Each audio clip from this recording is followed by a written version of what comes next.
할렐루야. 오늘 또 예배 자리에 나오신 여러분을 환영하고 축복합니다. 우리 하나님 샘물교회 인사 한번 해볼까요? 하나님은 당신을 부르십니다. 하나님이 당신을 계획하십니다. 하나님이 당신을 사랑하십니다. 아멘. 이 인사를 하게 된 지가 벌써 1년이 되었습니다. 그런 주일이죠. 이 인사를 만들면서 이 인사는 바로 이런 인사였습니다. 하나님이 세우신 이 교회가 하는 인사인데요. 여러분을 향한 축복의 인사이고 또 내가 나를 향해 또 하나님의 뜻을 선포하는 그런 인사입니다. 그리고 우리 옆에 있는 우리 동역자 한 분 한 분이 그 동역자를 향한 중보에 담긴 그 메시지이지요. 하나님이 나를 부르시고 계획하시고 또 부르시고 계획하신 그 계획 안에 또 온전히 끝까지 사랑하신다는 그 메시지가 우리에게 큰 위로가 될 수 있기를 바랍니다. 오늘 우리 창립기념 감사 예배입니다.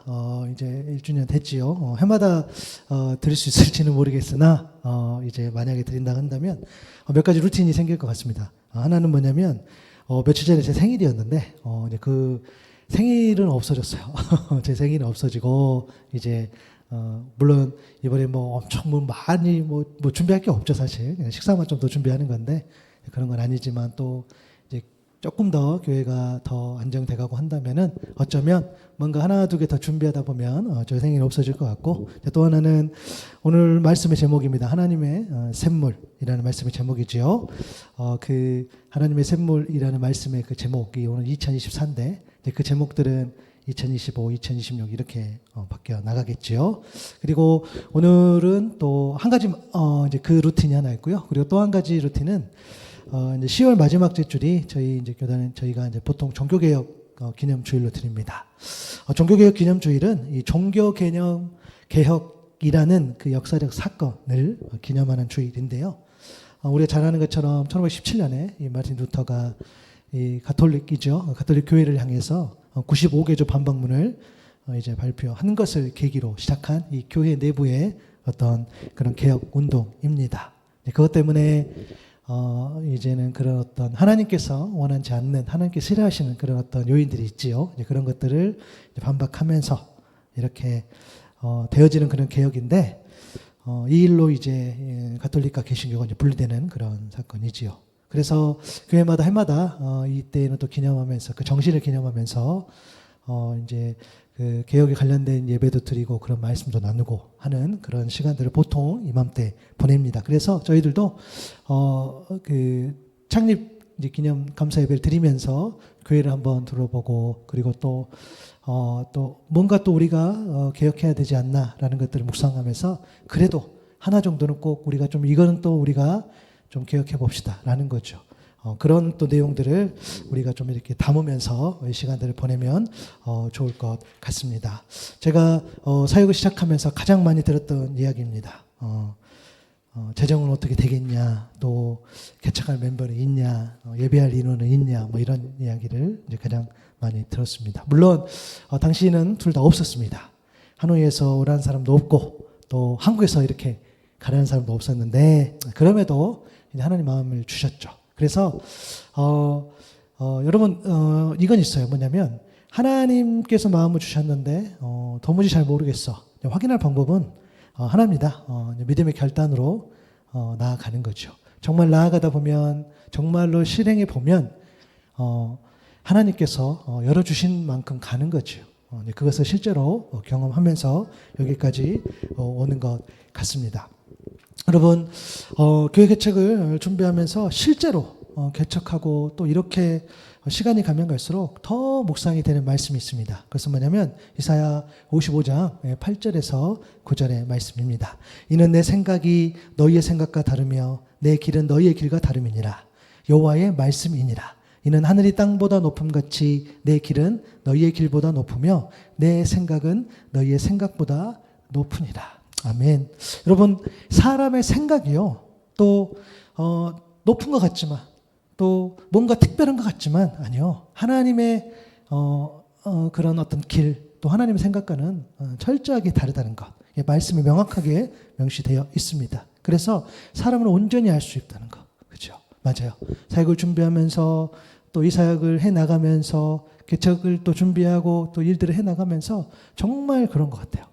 내가 생각한 것들 그대로 안 되는 거죠. 실제로 이제 좀 지났죠. 처음에 이제 이 사역 준비하면서 제가 분당에 있는 나무 심는 교회라는 곳에서 말씀을 전할 기회가 있었는데 이제 말씀을 다 전하고 기도 요청을 했었는데 이제 그 교회의 어떤 저랑 같이 이렇게 함께 공부했던 우리 동교 목사님께서 이제 이런 또 메시지를 주셨어요. 뭐냐면 강 목사님의 어떤 그런 기도 제목이 정말 다 이루어지기를 바라고, 또 하나 강 목사님의 생각대로 하나도 이루어지지 않기를 바라고.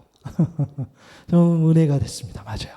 여러분, 우리가 우리 생각대로 하지만 또 우리 의지대로 하지만 내 생각대로 되는 것이 아니죠. 내가 계획한 대로 되는 것이 아니죠. 우리가 내가 생각하고 내가 계획한다 하지만 하나님께서 그것을 만져주고 또 하나님께서 열어주시고 할 때에 비로소 그 일이 하나님의 것인 줄로 믿습니다. 그래서요, 우리가 정말 하나님께 맡기는 게 굉장히 중요하죠.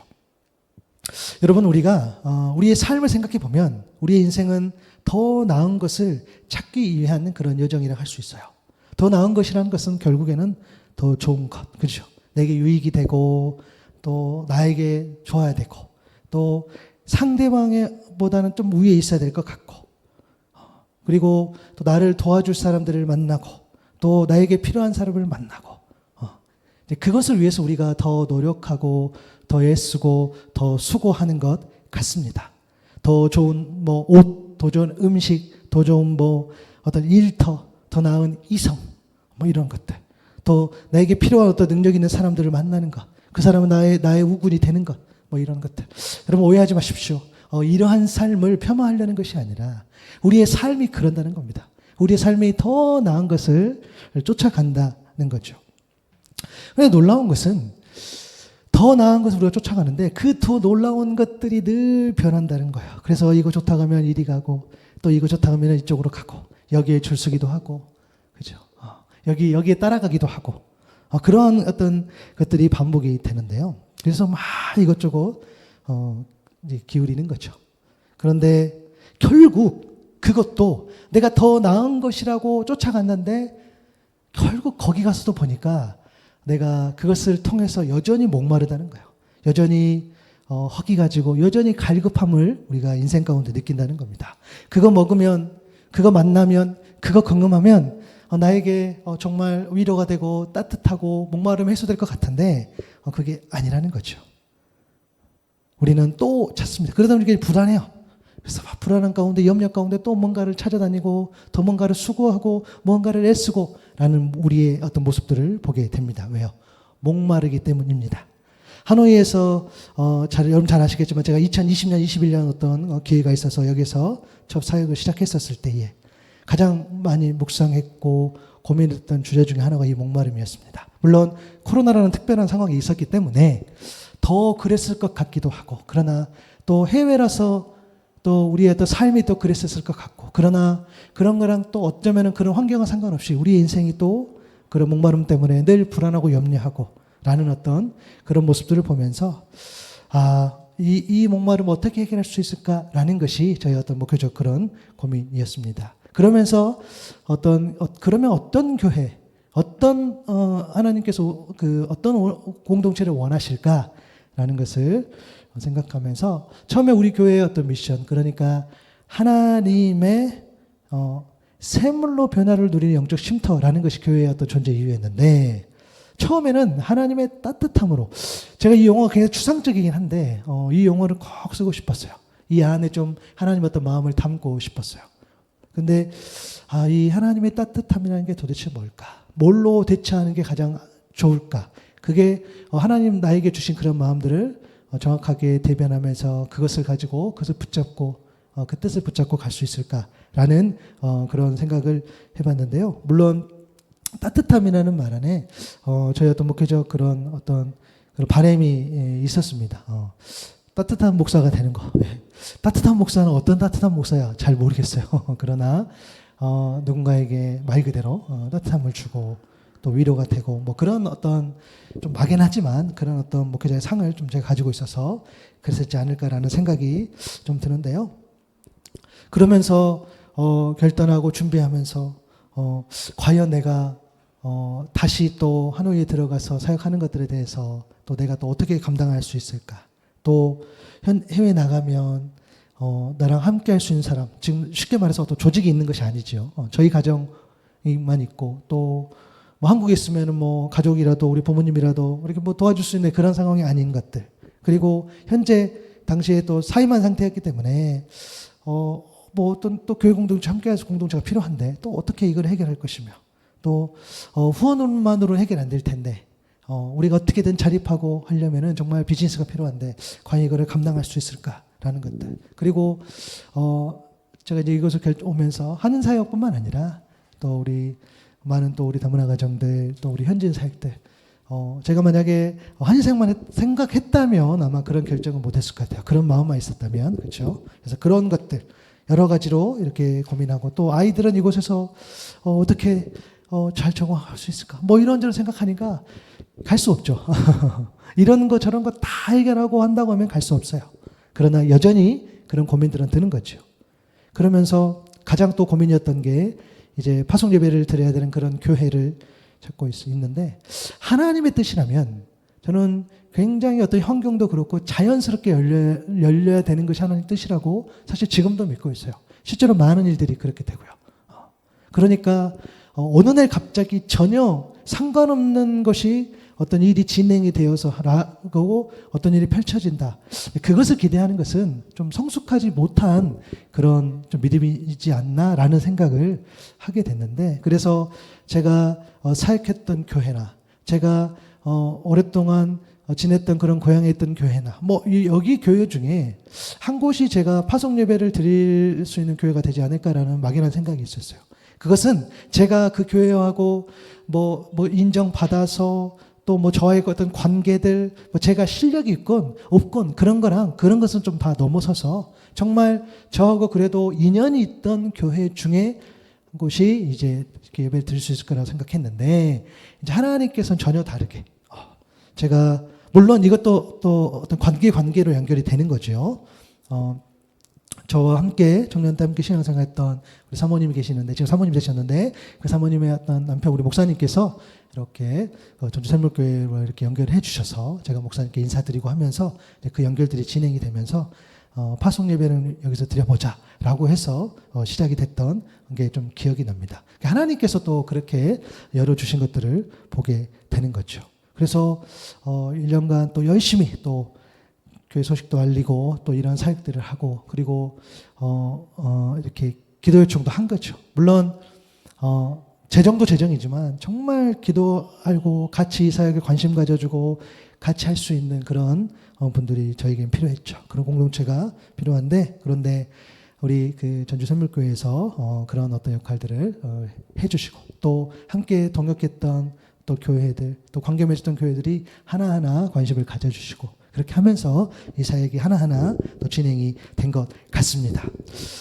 그러면서 이제 우리 하노이 그러니까 거기 이제 저희 파송 예배를 드렸던 우리 파송교회가 전주 샘물교회인데 거기에서 이제 하노이 샘물교회 전주 샘물교회인이 하노이 샘물교회가 좋겠다라고 하는 건 어떠냐라고 이렇게 하신 분이 있는데 만약에 제가 우리 전주 샘물교회 우리 서호평 목사님도 계시지만 정말 어떤 뭐가 좀 이렇게 전반적인 흐름이라든가 이런 영적 흐름들이 서로 맞지 않았다고 한다면 그렇게 못했을 것 같아요. 만약에 정말 그렇다고 한다면 설상 저희 교회를 파송해주는 교회를 할지라도 그럴 수 있잖아요. 아직 이렇게 오랜 시간 동안 교제했던 교회가 아니었기 때문에 그러나 너무너무 제가 말씀드리지만 전주샘물교회 또 목사님께서는 그렇게 사람을 따뜻하게 대하시고 또 한참 까마득한 후배인 저에게도 늘 이렇게 존귀하게 여겨주시고 하대하신 적이 전혀 없고 그리고 실제로 섬기시는 그 교회의 모든 분들을 그렇게 하시고 그래서 제가 이제 오히려 민망한 거죠. 제가 전주샘물교회에서 이제 하노이샘물교회 이렇게 우리가 하나하나 또 이렇게 사역장이 넓혀져 가는데 혹시 제가 또 교회에 누가 되지 않을까 또 제가 혹시 짐이 되지 않을까 이런 마음이 있었는데 교회도 허락해 주시고 그렇게 해서 하노이 샘물교회가 된 거죠. 그래서 하나님의 따뜻함으로 변화를 누리는 영적 쉼터라는 이 교회 존재 이유가 그 따뜻함에서 이제 하나님의 샘물로 이렇게 바꿔가는 그래서 하나님의 샘물로 변화를 누리는 이걸로 바뀌어 주시는 거죠. 변화의 원동력은 하나님의 샘물이요. 또 영적 쉼터는 하나님의 샘물이 있는 곳. 그게 교회의 어떤 존재 이유가 되면서 그 미션이 된 거죠. 하나님의 샘물교회 존재 이유는 하나님의 샘물로 변화를 누리는 영적 쉼터라는 교회입니다. 그러면서 더 깊이 묵상하게 되었는데요.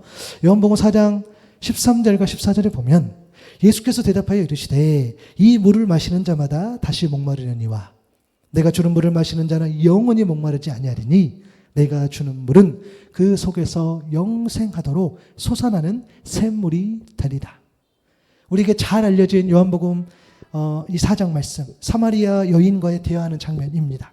예수님은 유대를 떠나서 이제 갈릴리로 가기로 하셨는데 당시 몇 가지 길이 있었는데요. 지중해 연안을 따라서 올라가는 길, 또 요단강을 빙 둘러 가는 길. 그런데 그 길을 가는 것이 아니라 이제 가로질러 가는 길을 예수님이 선택하셨어요. 물론 가로질러 가면 제일 빠릅니다. 그러나 그 길은 부담스러웠어요. 왜? 유대인으로서 사마리아를 지나쳐야 했기 때문입니다. 유대인들은 사마리아인들을 싫어했어요. 그들의 신앙, 어떤 혈통의 순수성이 이방인들에게 훼손되었다고 그들은 보는 거죠. 실제로 이제 그렇게 여기는 거죠. 또 바벨론 포로에서 돌아온 남유다 사람들이 이 예루살렘 성전 그 건축을 하려고 하고 있었는데 그것을 회방하는 것들을 일이 있었던 거죠. 노골적으로 적대감을 표출합니다. 그래서 그런 어떤 과거들이 있지요. 상황이 이렇다 보니 유대인들 또한 사마리아인들을 싫어했어요. 혐오의 대상. 서로 막 이제 죽고 죽이는 뭐 그런 일들이 있는 거지요. 그런 상황인데 예수님께서는 내가 그래도 그 길을 가겠다라고 하시며 모두가 꺼렸던 그 길을 선택하십니다. 왜요? 목마름 속에서 살아가는 한 사람을 만나기 위함이셨습니다. 그 만남을 통해서 하나님의 뜻을 행하고자 하셨기 때문입니다.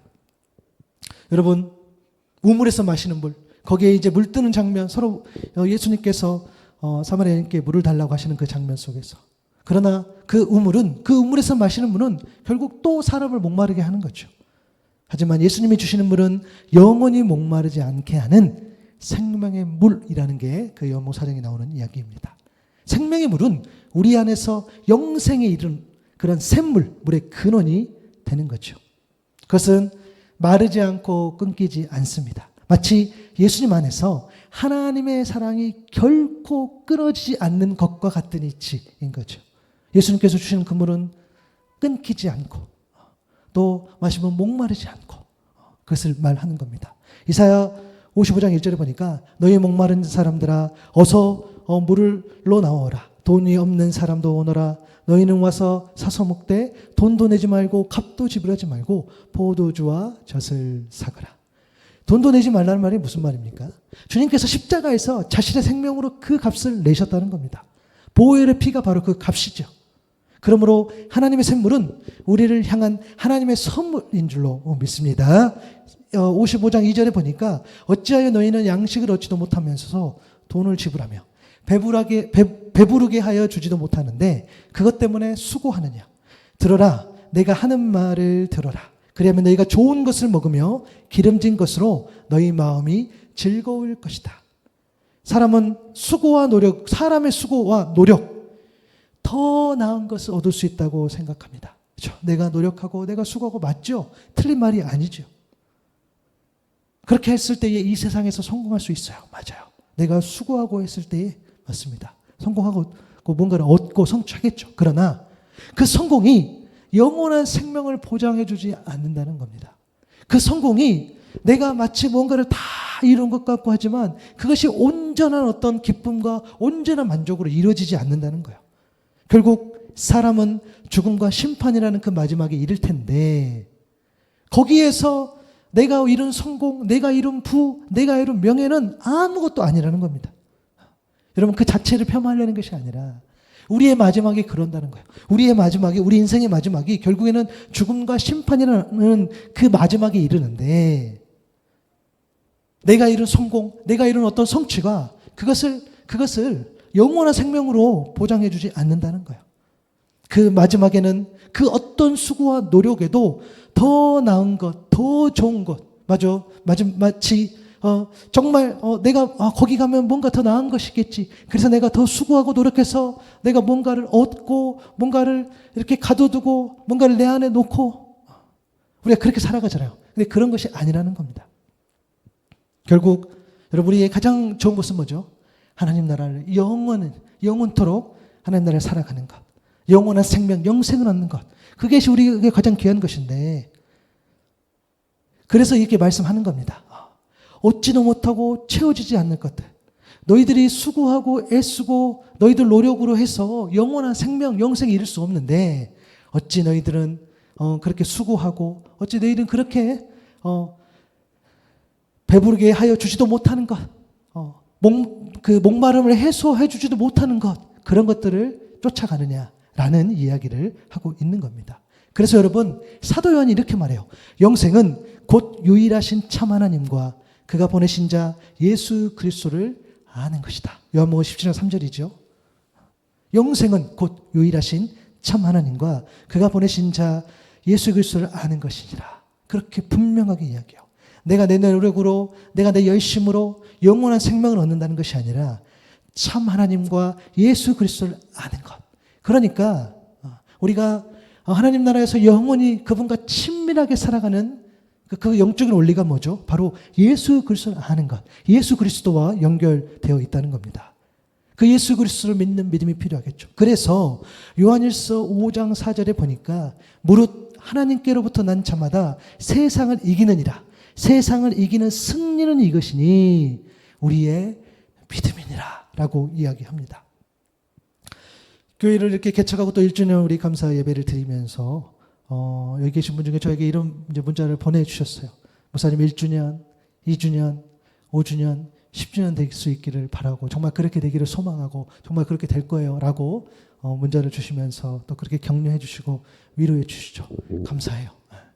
같이 예배 드리면서 2명, 3명, 4명밖에 없는 그 상황 속에서도 여전히 1주년이 예배를 드리고 2주년도 예배 드리고 더 하나님 뜻 안에서 더 예배를 드릴 수 있을 거예요 라고 말씀해 주시는 그 위로 격려가 제게 또 큰 힘이 됩니다.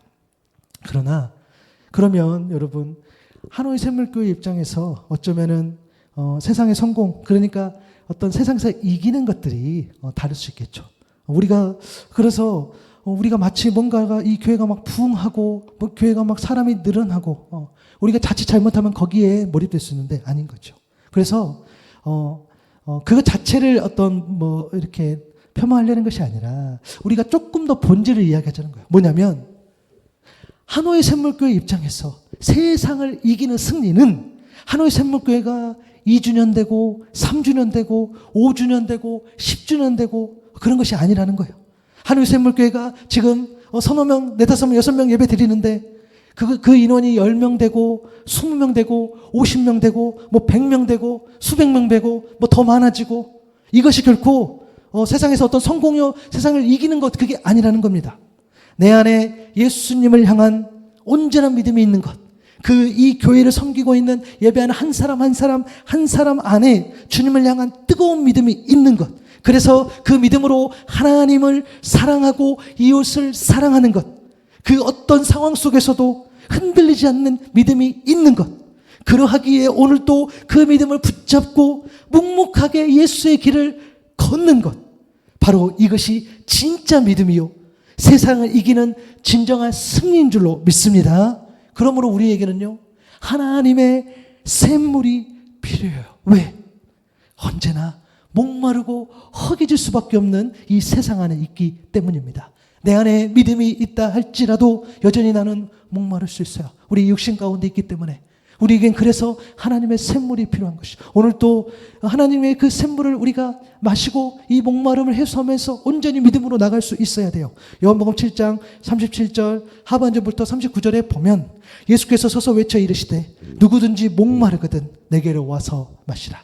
나를 믿는 자는 성경의 이름같이 그 배에서 생수의 강이 흘러나오리라 하시니 이는 그를 믿는 자들이 받을 성령을 가리켜 말씀하신 것이라. 아멘. 맞아요. 여러분, 생명의 물은 곧 성령입니다. 예수님을 믿을 때 이 성령을 선물로 받는 줄로 믿습니다. 이 성령의 역사를 보면 에스겔 36장 25절에서 27절까지 되어 있어요. 그리고 내가 너희에게 맑은 물을 뿌려서 너희를 정결하게 하며 너희의 온갖 더러움과 너희가 우상들을 섬긴 모든 더러움을 깨끗하게 씻어주며 너희에게 새로운 마음을 주고 너희 속에 새로운 영을 넣어주며 너희 몸에서 돌같이 굳은 마음을 없애고 살갗처럼 부드러운 마음을 주며 너희 속에 내 영을 두어 너희가 나의 모든 윤리대로 행동하게 하겠다. 그러면 너희가 내 모든 규례를 지키고 실천할 것이다. 아멘. 여러분, 성령은요 우리를 정결하게 해요. 온갖 더러움을 깨끗이 씻깁니다. 내 죄악 가운데에 몸에 묻어있는 그런 어떤 먼지들, 내가 아무리 털어도 아무리 닦아도 아무리 깨끗한 그 바디워시죠, 그런 걸로 내가 샤워를 해도 내 힘으로는 이것을 털어낼 수가 없어요. 내 능력으로는 할 수 없어요. 어떤 종교적 행위로 내가 어떤 무언가를 헌신해서 수고해서 그런 것으로 우리의 죄를 털어낼 수가 없어요. 오직 성령께서, 그죠? 성령께서 이 온갖 더러움, 성령 하나님께서 이 온갖 더러움을 깨끗이 씻겨주신다는 거예요. 새로운 영을 또한 넣어주는 거죠. 굳은 마음을 없애고 부드러운 마음을 줍니다. 우리 속에 하나님의 모든 윤례대로 행동하게 하는 거죠. 모든 하나님의 그 메시지대로 우리가 행동하게 하는 겁니다. 로마서 8장 26절에 보니까 이와 같이 성령도 우리의 연약함을 도우시나니 우리는 마땅히 기도할 바를 알지 못하나 오직 성령이 말할 수 없는 탄식으로 우리를 위하여 친히 간구하신다고 말씀하셨어요. 여러분, 우리는 인정해야 돼요. 솔직히 내가 기도한 내용을 들어주신 것도 있고 안 들어주신 것도 있지요. 사실 이 상황을 생각해 보면 기도 더 안 들어주신 게 더 많은 것 같기도 해요. 그죠? 우리가 막 기도하는데 잘 안 들어주시는 것 같고 또 뭡니까? 좀 늦게 막 들어주시는 것 같기도 해요. 그런데 여러분, 내가 받고 내가 누리고 있는 그 은혜를 생각해 보면 누리는 것 중에 대부분은 내가 기도하지 않았음에도 들어주신 것들이 더 많다는 거예요. 마땅히 기도할 바를 알지 못하나 오직 성령이 말할 수 없는 탄식으로 우리를 위하여 친히 간구한다는 거예요. 내가 마치 나에게 정말 이게 필요한데 내가 기도할 바를 알지 못했어요. 나에게 정말 이게 필요하고 이때 이게 나에게 있어야 되는데 내가 기도하지 못했어요. 그런데 하나님께서, 성령께서 친히 말할 수 없는 탄식으로 끙끙 앓는 거죠. 저를 이렇게 놓고 보면 강 목사에게 이게 필요하는데, 강 목사가 이것을 위해 기도해야 되는데 지금 잘못 가고 있는데 끙끙 앓는 거죠. 말할 수 없는 탄식으로 우리를 위해서 친히 간구하신다는 거예요. 누가? 성령께서. 내가 기도하지 않았는데 들어주신 것들, 예를 들어서 이런 거겠죠. 우리 이 교회 시작하면서 여러분 아시죠? 우리 점심 얼마나 잘 먹고 있습니까? 거의 1년 가까이, 거의 1년이지요. 이 반찬들을 우리가 먹을 수 있는 반찬, 우리가 식사를, 유기양식을 온전히 채울 수 있는 것들을 보내주신 분이 있어요.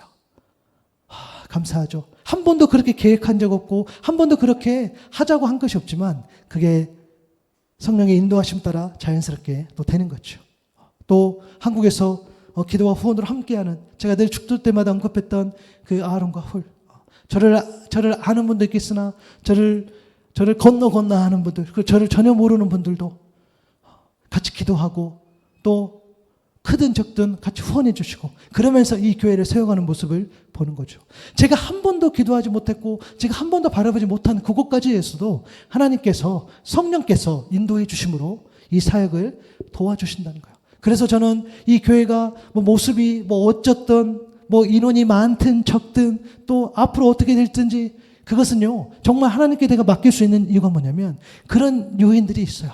제가 목회자로서 이렇게 보니까 하나님께서 하나하나 채워가는 것들. 맞아요. 물론 사람이 보기에는 어떨지 모르겠어요. 사람이 보기에는 늘 걱정할 수도 있고 사람이니까 저도 포함되겠죠. 걱정되기도 하고 어렵기도 하고 무섭기도 하고 과연 해낼 수 있을까? 잘 모르겠으나 그렇죠. 그런데 객관적으로 보면 그렇죠. 하나님의 역사, 이 성령의 역사하심을 요인들이 하나하나 보여주신 그런 은혜가 있어요. 그렇게 된다는 거죠. 여러분, 이 성령의 역사, 이 성령의 일하심은 하나님의 말씀인 또 이 성경으로 역사한다는 거예요. 왜요? 성경의 저자가 곧 성령 하나님이시기 때문입니다. 디모데후서 3장 16절 17절을 보면 모든 성경은 하나님의 감동으로 된 것으로 교훈과 책망과 바르게 함과 의로 교육하기에 유익하니 이는 하나님의 사람으로 온전하게 하며 모든 선한 일을 행할 능력을 갖추게 하려 함이라. 아멘. 여러분, 모든 성경이 하나님의 감동으로 되었다는 이 말씀은 하나님께서 숨을 불어 넣으신 이라는 말로 되고요. 또한 하나님의 성령으로 만들어진 이라는 말로도 표현할 수 있어요. 그러므로 성령의 충만이 곧 말씀의 충만이에요. 말씀 충만이 곧 성령 충만인 줄로 믿습니다. 이처럼 성경은요, 우리의 마음, 이 성경 이 말씀은 우리의 마음을 열어서 순종하게 하죠.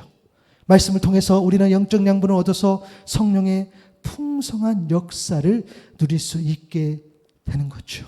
그러므로 우리가 더 이상 목마르지 않고 믿음으로 나아가기 위해서는 이 하나님의 샘물이 필요한데 이 하나님의 샘물은 곧 성령과 성경, 이 말씀인 줄로 믿습니다.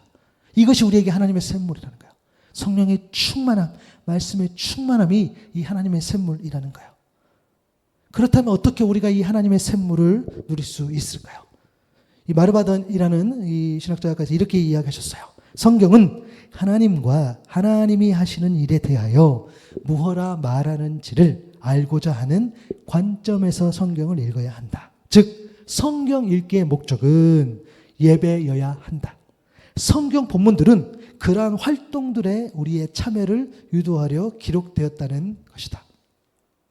여러분에게 이 예배가 얼마나 소중한지 질문하고 싶어요. 여러분 예배가 어때요?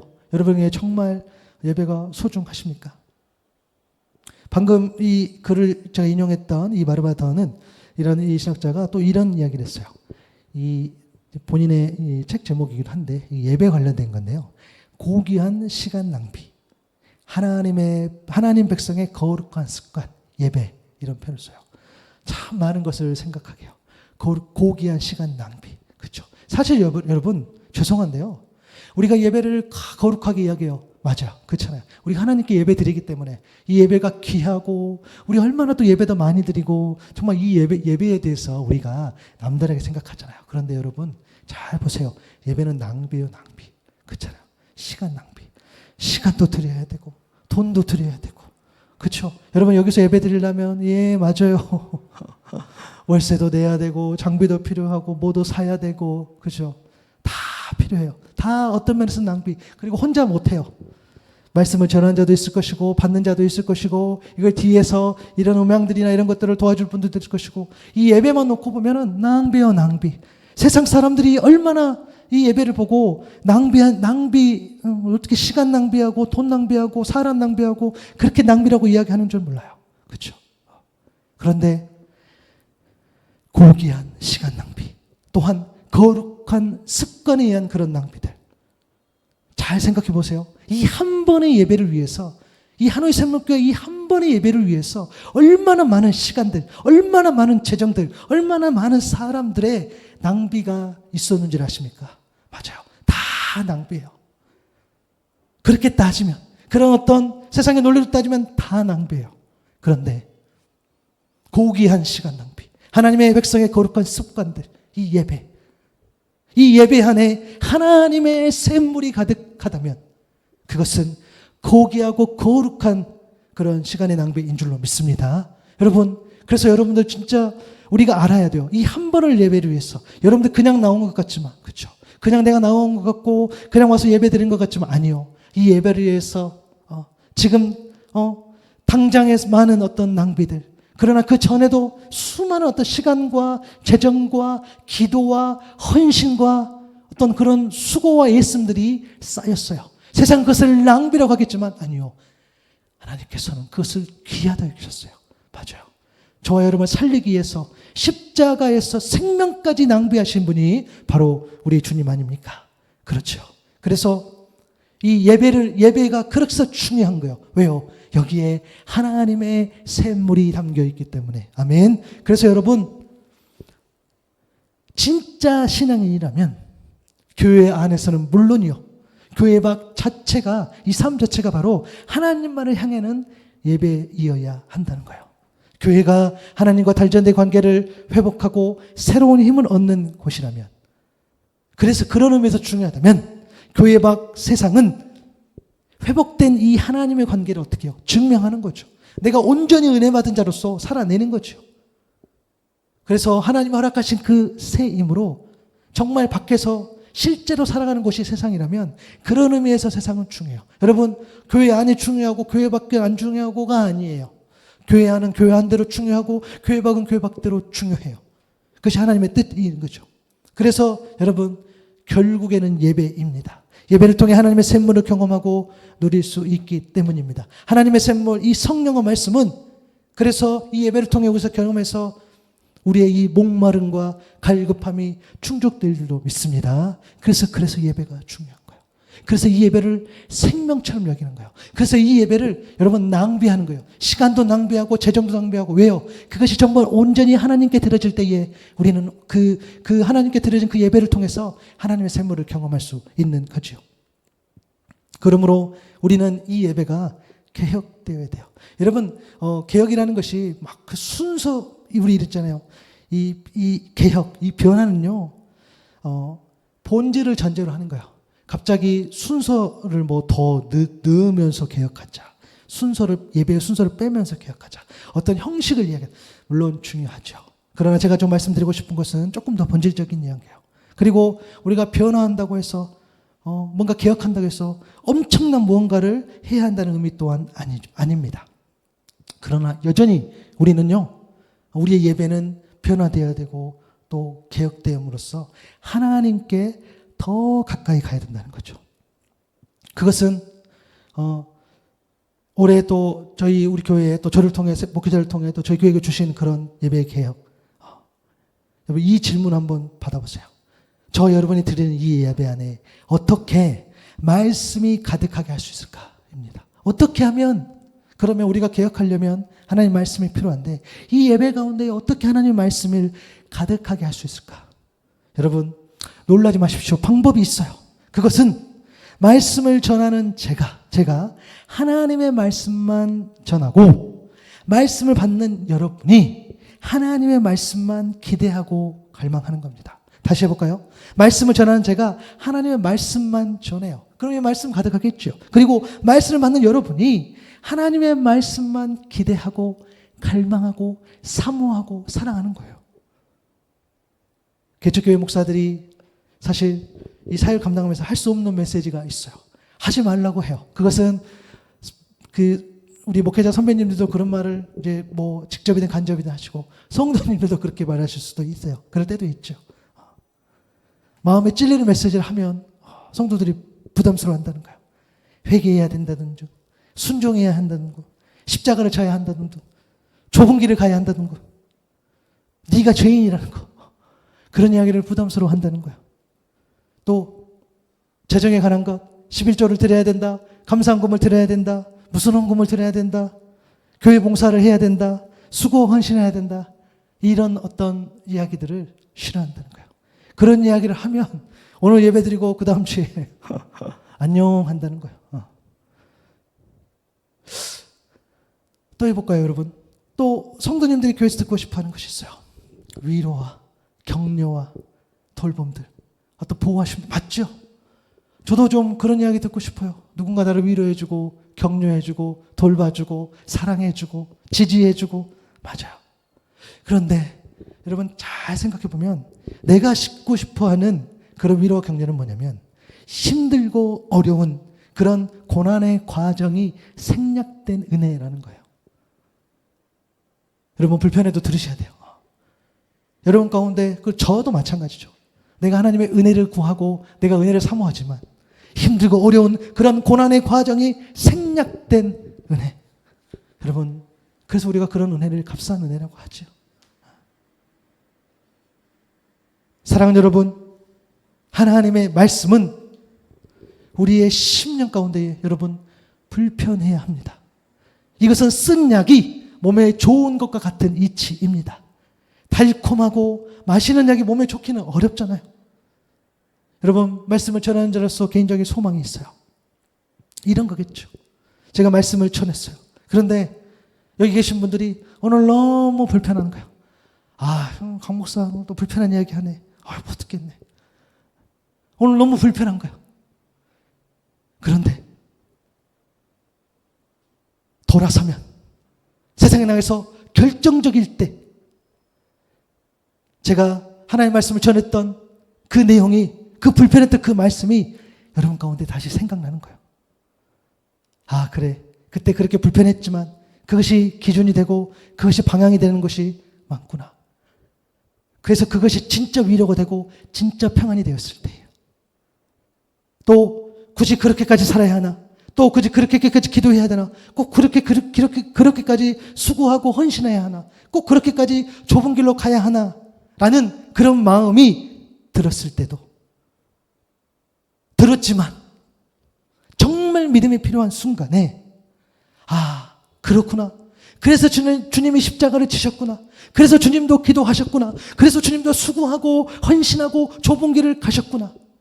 그렇게 성령께서 만져주시는 것, 그렇게 말씀이 나를 흔들어서 깨우는 것, 여러분 그러한 말씀의 역사와 성령의 역사를 경험할 수 있는 여러분 될 수 있기를 축복합니다. 정말 그렇길 바라요. 오늘 당장 은혜 받았어요, 은혜 못 받았어요, 그런 이야기를 제가 듣든 안 듣든 그건 둘째 문제. 제가 뭔가를 잘했든 못했든 둘째 문제. 정말 말씀이 여러분 가운데 불편하길 소망해요. 늘 그 말씀이 이 심령 어느 한 곳을 늘 이렇게 콕콕 찌르면 좋겠어요. 내가 잘한 것 같고 내가 못한 것 같고 내가 언제나 내 상황 가운데서 내가 좀 좋을 때도 있고 안 좋을 때도 있으나, 그러나 여전히 하나님 말씀이 나에게 불편하다는 거예요. 불편해야 돼요. 싫어야 돼요. 짜증이 나야 돼요. 들을 수가 없어. 그럼에도 하나님 말씀이 여러분 가운데 그렇게 돼야 된다는 거죠. 그래야지 우리가 온전히 이 험난한 이 세상 가운데서 교회를 다 무시하고 그리스도를 믿는 사람들을 다 혐오하고 더 혐오함으로 나아가는 이 세상 가운데에 온전히 설 수 있는 것은 이 말씀이 나를 불편하게 하는 것들인 거죠. 그래서 여러분, 제가 하나님의 말씀만 전할 수 있도록 여러분 기도해 주시고, 저 또한 기도할게요. 여러분이 하나님의 말씀만 들어야 돼요. 그 말씀만 기대해야 돼요. 여러분의 불편한 그 말씀이 여러분에게 가장 큰 위로와 가장 큰 힘이 될 줄로 믿습니다. 그래서요, 너무나도 불편하지만 우리의 이 심령에 새겨지는 그 말씀, 그래서 결정적인 순간에 생각나고, 그래서 온전히 믿음의 행동을 하게 하는 이 말씀을 전하고 받으면서 이 말씀대로 살아가는 그런 공동체가 우리 하나의 샘물교회가 될 수 있기를, 이런 공동체 예배 공동체가 될 수 있기를 간절히 소망합니다. 여러분, 오늘 1주년 감사 예배로 하나님께 올려드렸습니다. 우리 교회의 미션은요, 하나님의 샘물로 변화를 누리는 영적 쉼터로서의 교회입니다. 이 목마름, 오직 하나님의 샘물, 이 성령의 역사와 말씀의 역사만이 우리의 이 목마름을 채워줍니다. 이것은 우리가 하나님 앞에 온전히 예배드렸을 때에 우리가 이 샘물을 경험할 수 있는 거죠. 그래서 예배를 통해 선포된 말씀이 설령 오늘 불편할지라도 돌아서면 내가 속한 가정에서, 내가 속한 공동체에서, 내가 속한 일터에서, 교회에서, 이 나라에서 살아갈 때, 정말 결정적일 때, 내 믿음이 필요할 때 내가 불편했던 그 말씀이 다시 여러분에게 생각나기를 소망합니다. 그래서 나를 흔들어 깨우고 그 길이 좁다 할지라도 생명의 길로 나아가는 그 은혜를 저와 여러분이 누리는 저와 여러분이 될 수 있기를 바랍니다. 여러분, 교회의 주인은 주님이시죠. 주님이 세우시고 경영하시고 교회를 통해서 하나님의 뜻을 이루어 가십니다. 하나님이 세우신 이 교회 가운데에, 우리 하노이 샘물교회 가운데에 하나님의 샘물이 흘러가기를 소망합니다. 하나님의 샘물인 이 성령과 말씀을 통해 변화를 누리기를 소망합니다. 하나님의 샘물로 변화를 누리는 이 영적 쉼터가 우리 하노이 샘물교회가 될 수 있기를 소망합니다. 하나님의 샘물을 먹고 마시며 그 은혜와 사랑을 내가 속한 가정과 일터와 공동체와 교회와 나라와 민족에게 전하며 살아가는 저와 여러분 될 수 있기를 간절히 소망합니다. 아멘.